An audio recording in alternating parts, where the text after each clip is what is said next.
Hello everyone. In this video lecture, I'm going to discuss a problem on Stokes theorem, which is a topic of Module 1 vector calculus. Let's go through. The statement of Stokes theorem says, if S is a surface bounded by a simple closed curve C, and if vector f is any continuously differentiable vector function, then integral over the closed curve C vector f into d vector r is equal to double integral over the surface S curl vector f into n cap ds is equal to, so here curl vector f is nothing but del cross f, where n cap into ds is equal to dy dzi plus dz dx a plus dx dy k. This result you have to remember, so it will be useful while solving the problems. So let's solve the examples. The question is, verify Stokes theorem for vector f is equal to yi plus zj plus xk, where s is the upper half of the sphere, x square plus y square plus z square is equal to 1, and c is its boundary. So first we shall write down the statement of the Stokes theorem. That is the integral over the curve C vector f into d vector r is equal to double integral over the surface S curl vector f into n cap ds. Okay, so here upper half of the sphere means it is the circle in the xy plane whose center is the origin and radius equal to unity. So here radius is considered from this equation of sphere. You can see x square plus y square plus z square is equal to 1. This 1 indicates the radius. So that is why the circle in the xy plane will be x square plus y square is equal to 1 and z will be equal to 0.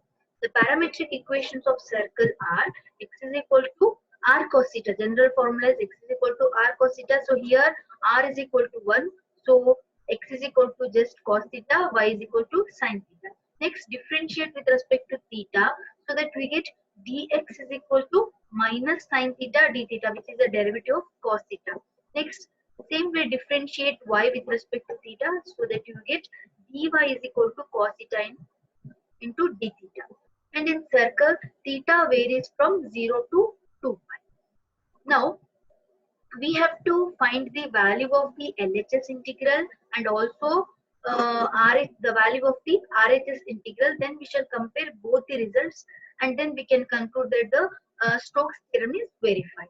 So first we shall find the value of the LHS integral. So the LHS integral is integral over the curve C vector f into d vector r. So first we have to find the dot product of these two vectors, that is vector f and d vector r. So what is d vector r? Since r is the position vector that is r is equal to xi plus yj plus zk. So d vector r will be what? Dxi plus dyj plus dzk. So here dot product of these two vectors will be, since vector f is equal to yi plus zj plus xk. So if you find the dot product of these two vectors, then you get y into dx plus z into dy plus x into dz. Since I dot I is equal to 1, j dot k is equal to 1 and k dot k is equal to 1. Next, we shall here the integral is evaluated over the curve C. So here what is the curve? Curve is the circle on the xy plane. That is x. We have to replace x and y by x is equal to r cos theta and y is equal to r sin theta and z by 0. So in the second and third term, we can observe z term. So here if you substitute z equal to 0, then the second term vanishes.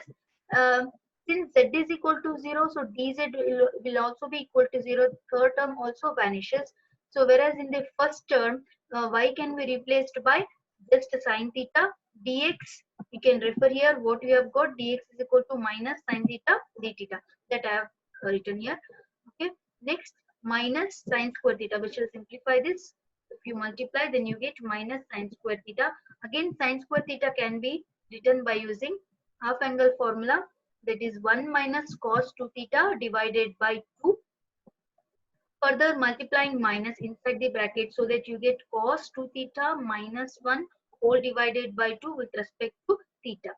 Next we shall integrate this. So integration of cos 2 theta is this 1 by 2. I've kept it outside the integral here, and integration of cos 2 theta is sin 2 theta divided by 2, and integration of 1 is just theta. So between the limits 0 to 2 pi, now we shall apply the limits, that is upper limit minus lower limit. First we shall apply the upper limit, that is 2 pi. So theta is replaced by 2 pi, so that we get sin 4 pi divided by 2 minus 2 pi. This is upper limit. Minus lower limit is what? 0. So sin 0 divided by 2 minus 0. So sin any pi, as we all know that sin any pi is equal to 0. Since sin 4 pi will also be equal to 0. So what we are left here? Minus 2 pi. And here sin 0 is also 0, and 0 minus 0 is 0. So we get only minus 2 pi inside the bracket. So further if you simplify, you just get minus pi. So the value of the LHS integral will be equal to minus pi. We shall denote it as equation 1. Okay, now we shall find the value of the RHS integral. So for that, first we shall find the what is a cross product of del cross vector f. So del cross vector f is equal to what? Ijk. The first row will be Ijk always. Second row will be the coefficients of Ijk of this vector, of the first vector, that is dou by, since del is equal to what? Dou by dou xi plus dou by dou yj plus dou by dou zk. So the coefficients of this vector are this, and in the third in the third row we shall write the coefficients of the f vector. The coefficients of the f vector are y, z and x. Okay, next we shall evaluate this determinant, that is I into dou by dou y of x minus dou z by dou z minus j into dou by dou x of x minus, so leave this column and leave this row, minus dou by dou z of y plus k into, leave this column and leave this row, so dou by dou x of z, sorry, dou by dou x of z minus dou by dou y of y. So here derivative of y, derivative of x with respect to y will be 0.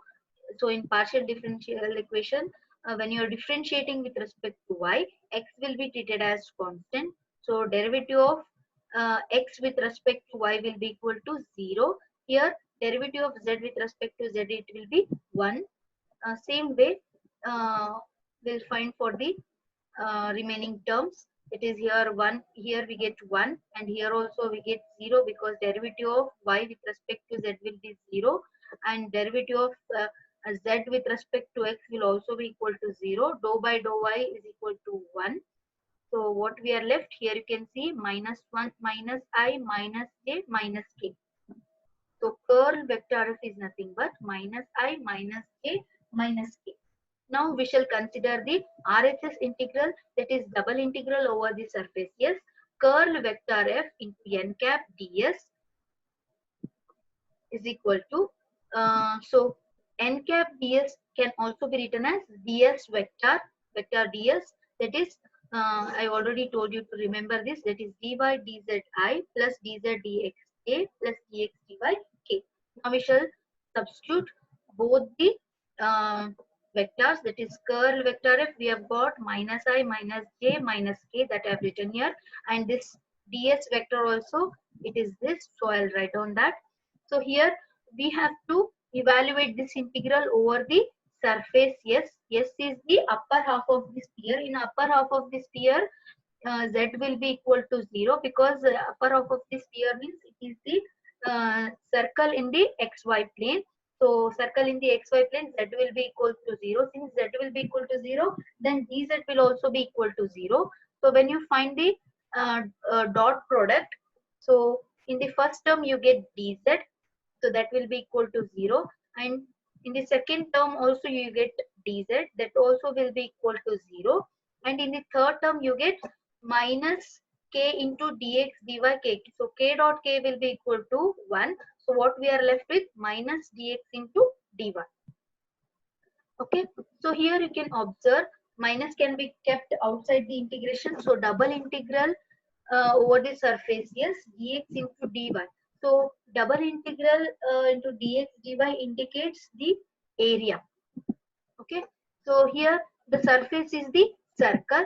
So this double integral represents the area of the circle. X square plus y square is equal to 1, which is equal to pi. So how area of the circle is equal to what? Pi r square. So here r is equal to 1. So we get area of the circle as equal to pi. Okay, so the value of the RHS will be equal to what? In this integral, if we substitute minus double integral dx dy is equal to pi, so that we get minus pi here. So let us denote this as equation 2. So if you compare equation 1 and 2, so in equation 1 also we have got here minus pi, and in equation 2 also here we have got minus pi. So thus from equation 1 and 2 we conclude that the Stokes theorem is verified.